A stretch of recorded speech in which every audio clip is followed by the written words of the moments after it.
Assalamualaikum warahmatullahi wabarakatuh. Kembali lagi bersama saya di channel Raja PPN, channel yang berisi video-video tutorial aplikasi e-faktur pajak. Pada kesempatan kali ini saya ingin berbagi video tutorial mengenai cara update sertifikat elektronik di e-faktur pajak dan cara mengajukan perpanjangan sertifikat elektronik secara online. Nah, sebelum kita masuk ke tutorialnya, saya perlu menjelaskan dahulu kepada rekan-rekan bahwa sertifikat elektronik ini mempunyai jangka waktu kadaluarsa atau expired, yaitu 2 tahun. Nah, apabila sertifikat elektronik sudah kadaluarsa, maka rekan-rekan tidak dapat menerbitkan faktur pajak. Nah, tanda-tandanya adalah ketika rekan-rekan masuk ke aplikasi e-faktur pajak, kemudian melakukan perekaman faktur pajak keluaran, nah kemudian melakukan proses upload. Nanti status approval adalah reject dengan kode error ITEX 4001. Nah, itu tandanya adalah rekan-rekan sertifikat elektroniknya sudah kadaluarsa. Nah, untuk itu perlu untuk diperbaharui, diajukan perpanjangan sertifikat elektronik. Nah, kemudian setelah mendapatkan sertifikat elektronik yang sudah diperbaharui, rekan-rekan perlu untuk mengupdate di aplikasi e-faktur pajak. Jadi sertifikat elektronik yang sudah diperbaharui diupdate kembali di aplikasi e-faktur pajak agar rekan-rekan dapat melakukan penerbitan faktur pajak. Nah, seperti itu. Nanti saya akan jelaskan secara rinci bagaimana cara mengupdate-nya di aplikasi e-faktur pajak, dan juga nanti saya akan menjelaskan juga bagaimana cara mengecek sertifikat elektronik itu kadaluarsanya kapan. Nah, dan juga saya akan menjelaskan bagaimana cara mengajukan perpanjangan sertifikat elektronik secara online. Jadi tidak perlu datang langsung ke KPP, tapi pengajuan permohonan perpanjangannya secara online. Nah, seperti itu. Baik, langsung saja kita mulai tutorialnya. Jadi yang pertama ini saya akan menjelaskan terlebih dahulu bagaimana cara update sertifikat elektronik di aplikasi e-faktur pajak. Jadi kita anggap bahwa sertifikat elektronik yang sudah kadaluarsa itu sudah disetujui oleh KPP, permohonan perpanjangan sudah disetujui dan kita dipersilakan untuk mendownload, dan kita sudah mendapatkan sertifikat elektronik yang sudah valid 2 tahun ke depan. Nah, jadi berlaku sampai 2 tahun ke depan, sudah diperbaharui. Nah, kita akan update di aplikasi e-faktur pajak. Nah, kita masuk ke menu referensi, kemudian masuk ke menu administrasi sertifikat yang saya kasih ini ya, tanda lingkaran merah. Nah, kemudian kita klik open. Nah, kita akan cari di mana file sertifikat elektronik ini kita simpan. Nah, dia bentuk sertifikat elektronik ini formatnya adalah P12. Nah, nanti rekan-rekan akan saya tunjukkan ini format sertifikat elektronik. Jadi formatnya adalah P12. Nah, seperti ini. Nah, seperti itu. Nah, kemudian passphrase-nya diisi dengan passphrase sertifikat elektronik ya, khusus passphrase sertifikat elektronik. Klik OK, kemudian simpan. Oke, berhasil diupdate. Nah, seperti itu tutorial cara update-nya sudah selesai sampai di sini. Tutorial selanjutnya adalah cara mengecek tanggal kadaluarsa sertifikat elektronik. Nah, rekan-rekan buka website Innova, kemudian login, kemudian masuk ke menu download sertifikat digital. Nah, di situ rekan-rekan gulir ke bawah sampai dengan menemukan tombol OK. Nah, apabila di komputer rekan-rekan ini tidak muncul tombol OK ini, maka rekan-rekan harus memperkecil tampilan dari browser. Nah, di sini saya pakai browser Google Chrome. Nah, cara memperkecilnya adalah rekan-rekan pilih titik 3 di pojok kanan atas, kemudian pilih zoom. Nah, nanti dia akan mengecil, tombol OK itu akan muncul. Nah, setelah muncul kita klik, baru dia muncul informasi tanggal sertifikat elektronik. Nah, jadi informasi sertifikat elektronik Anda berlaku sampai dengan. Nah, sudah sampai di sini selesai tutorial cara mengecek tanggal kadaluarsa. Kita lanjut ke tutorial berikutnya, yaitu bagaimana cara proses mengajukan permohonan sertifikat elektronik secara online. Nah, jadi rekan-rekan tidak perlu langsung datang ke kantor KPP tempat perusahaan terdaftar. Jadi cukup via email saja. Nah, langkah-langkahnya adalah yang pertama, masih di menu di website ini, rekan-rekan masuk ke menu permintaan sertifikat digital. Nah, di sini rekan-rekan nanti diminta untuk mengisi nama pemohon dan jabatan pemohon. Nah, nama dan jabatan di sini adalah direktur ya, rekan-rekan ya. Nah, kemudian ini yang saya lingkarin warna biru. Nah, rekan-rekan di sini kemudian setelah diisi, kemudian berikutnya adalah langkah ketiga ini, diklik proses. Nah, nanti setelah diklik proses, nanti dia akan meminta password akun Innova. Nah, kemudian rekan-rekan isi. Nah, kemudian nanti dia akan kembali ke tampilan awal. Nah, kemudian rekan-rekan masuk kembali ke menu permintaan sertifikat digital ini. Nanti dia akan muncul cetak surat pernyataan ini. Nah, rekan-rekan klik di situ untuk mendownload surat pernyataan penggunaan sertifikat elektronik. Nah, setelah kita download surat persetujuan penggunaan sertifikat elektronik, maka kita print, kemudian kita mintakan tanda tangan ke pemohon atau pejabat di tempat perusahaan rekan-rekan bekerja. Nah, seperti ini saya tunjukkan kepada rekan-rekan surat pernyataan persetujuan penggunaan sertifikat elektronik. Nah, ini nanti yang di print. Nanti nama PKP adalah nama perusahaan rekan-rekan. Nah, itu otomatis terisi. Nama NPWP perusahaan, alamat otomatis terisi. Nanti yang diisi adalah yang ditulis itu nama pemohon, itu nama direktur. Di sini saya contohkan Bapak Sulaiman, nicknya, kemudian jabatannya apa. Nick ini KTP. Kemudian di tanda tangan di atas materai 10.000. Nah, kemudian ini nanti di-scan kembali untuk nanti kita akan lampirkan di email. Jadi nanti kita akan email ke KPP tempat perusahaan rekan-rekan yang terdaftar di KPP mana untuk permohonan perpanjangan sertifikat elektronik. Nah, selanjutnya syarat yang harus dilampirkan lainnya adalah formulir permohonan sertifikat elektronik. Nah, ini saya sudah siapkan draft Word-nya. Jadi rekan-rekan nanti saya akan bagikan ini via Google Drive. Nanti linknya rekan-rekan bisa lihat di deskripsi video. Nah, jadi rekan-rekan bisa mengedit saja. Saya kasih tanda highlight. Nah, ini yang diedit tanggal, nomor, kemudian di sini kepada yang terhormat Kepala KPP. Nah, kalau misalnya rekan-rekan Madya, KPP Madya apa, kemudian atau KPP Pratama kota apa, misalnya Balikpapan Timur misalnya, seperti itu nama, kemudian alamatnya, kemudian diisi di sini adalah nama direktur. Nah, kemudian nick, jabatannya, kemudian nama perusahaan, NPWP perusahaan dan alamat perusahaan. Kemudian ditandatangani, ya, tanda tangan pemohon. Khusus untuk WNA itu diisi nomor SKTT. Nah, surat keterangan tinggal terbatas untuk WNA, warga negara asing.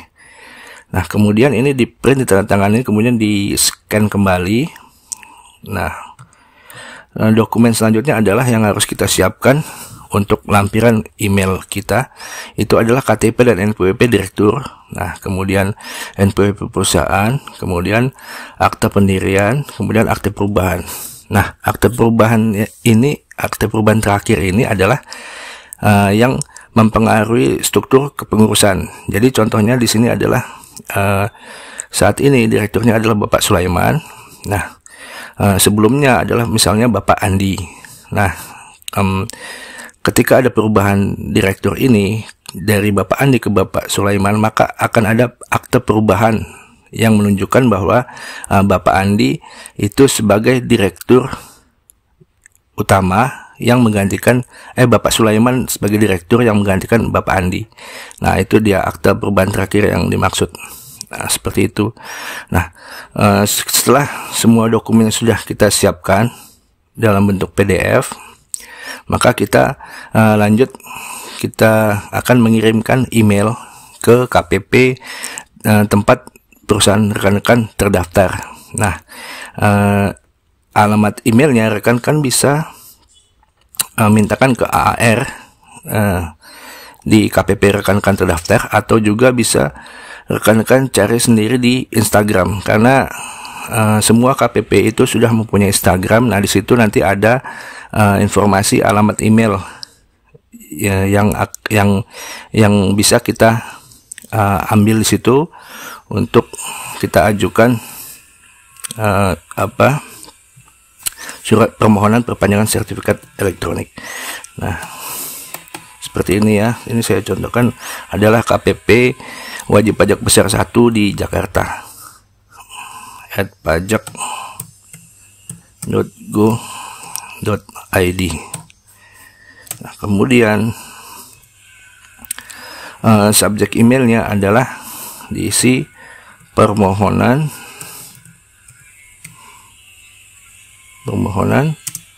perpanjangan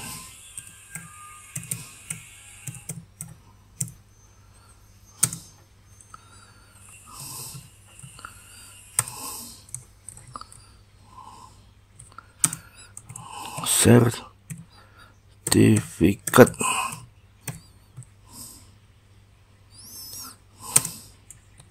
elektronik.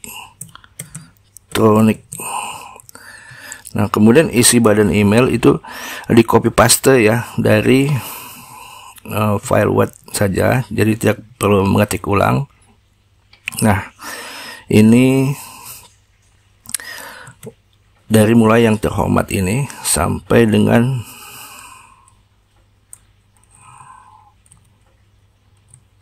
yang disediakan oleh Direktur Jenderal Pajak. Nah,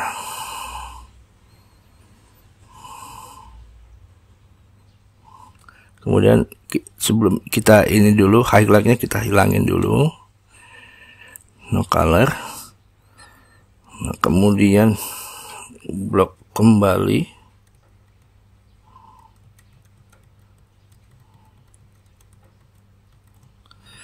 kita copy, kita pastekan di badan email. Ya, ini dia.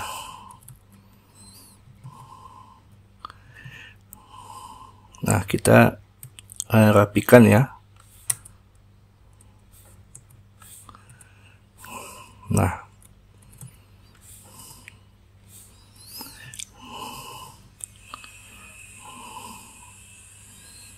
seperti ini.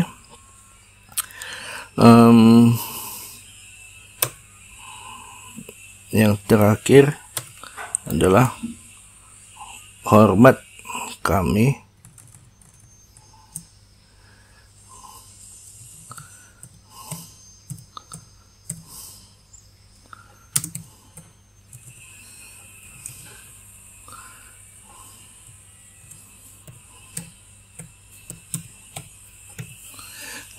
nama direktur. Kemudian kita lampirkan file-file yang tadi yang kita siapkan.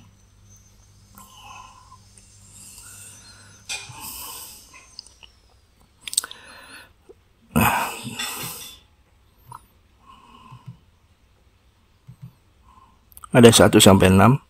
Nah, ini file-file ini umumnya hampir umumnya di KPP itu persyaratannya sama, tapi tidak biasanya ada perbedaan sedikit saja. File apa-apa saja yang harus ditampilkan untuk pengajuan permohonan perpanjangan sertifikat elektronik, tapi secara umum sama, filenya ini saja. Kemudian kita blok. Nah,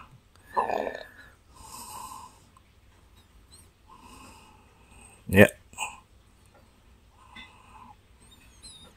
kemudian kita kirim. Nah, kita tunggu, biasanya 1 kali 24 jam itu sudah ada email balasan ya dari DJP yang isinya adalah permohonan perpanjangan sertifikat elektronik telah disetujui. Nah, kemudian di situ silahkan download sertifikat elektronik di website Innova. Nah, seperti itu. Website balasannya apabila permohonan kita telah disetujui oleh KPP. Nah, apabila setelah disetujui, maka kita kembali lagi ke website Innova. Nah, kita tinggal download sertifikat elektronik, yang mana di situ nanti akan terlihat masa berlakunya sudah diperpanjang 2 tahun ke depan. Nah, seperti itu, sehingga nanti dengan itu kita akan jangan lupa untuk kita nanti kita update juga di browser kita. Kalau kita pakai Chrome ya Chrome, kalau pakai Mozilla. Nah, itu sertifikat elektroniknya itu diimpor ya, supaya nanti ketika kita buka Innova, nah kita sudah dengan sertifikat elektronik yang update, yang masih berlaku 2 tahun ke depan. Nah, seperti itu. Kemudian kita di aplikasi fakturnya kita update juga sertifikat elektroniknya, supaya kita bisa membuat faktur pajak keluaran. Nah, seperti itu. Ketika di proses download sertifikat elektronik, itu rekan-rekan diminta untuk memasukkan passphrase. Nah, di sini passphrase di sini bisa menggunakan passphrase yang lama, ataukah teman-teman bisa gunakan passphrase yang baru. Nah, kemudian klik OK, maka dia otomatis akan mendownload. Nah, kita buka di tempat folder download di komputer kita. Nah, ini di komputer saya di folder download. Nah, seperti ini format sertifikat elektronik, tip seperti logo kunci ya. Nah, tutorial yang terakhir adalah kita akan mengimpor sertifikat elektronik di browser kita. Nah, di sini saya contohkan browser saya itu menggunakan Google Chrome. Nah, pentingnya apa kalau kita mengimpor di browser adalah ketika nanti kita membuka website Innova, maka sertifikat elektronik yang sudah kita impor adalah sertifikat yang sudah diperbarui, yang sudah update. Nah, caranya adalah kita klik titik 3 di sebelah pojok kanan atas, kemudian kita masuk ke setting. Nah, di sini kita pilih privacy and security, kemudian gulir ke bawah. Nah, kita buka manage certificate. Nah, kemudian kita klik import, kemudian klik next. Kita browse tempat penyimpanan sertifikat elektronik. Nah, tadi saya simpan di folder download. Nah, itu ya. Nah, terus kemudian tipe filenya itu dipilih all files agar dia kelihatan. Nah, seperti ini ya. Open. Nah, kemudian klik next. Nah, di sini passwordnya adalah passphrase yang kita buat tadi ya. Apakah rekan-rekan pakai passphrase sertifikat elektronik yang lama atau yang baru? Nah, ketika pas download tadi dimasukkan di sini passphrase-nya. Nah, kemudian klik next. Nah, di sini ada dua pilihan. Automatically select the certificate store based on the type of certificate, atau pilihannya adalah di bawahnya, place all certificates in the following store. Nah, itu penyimpanannya di personal kalau yang di bawah ya. Nah, kita nanti pilihnya yang automatically aja, yang paling atas. Nah, kemudian klik next, kemudian klik finish. Nah, kemudian klik yes.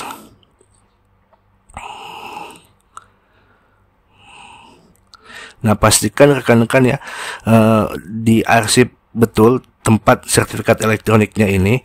Nanti akan berguna sertifikat elektronik ini jika suatu waktu rekan-rekan ada nah, sudah selesai ya sampai di sini. Oke, proses impor sertifikat elektronik di browser sudah selesai. Maka sudah selesai seluruh video tutorial kali ini. Saya ucapkan terima kasih, semoga bermanfaat.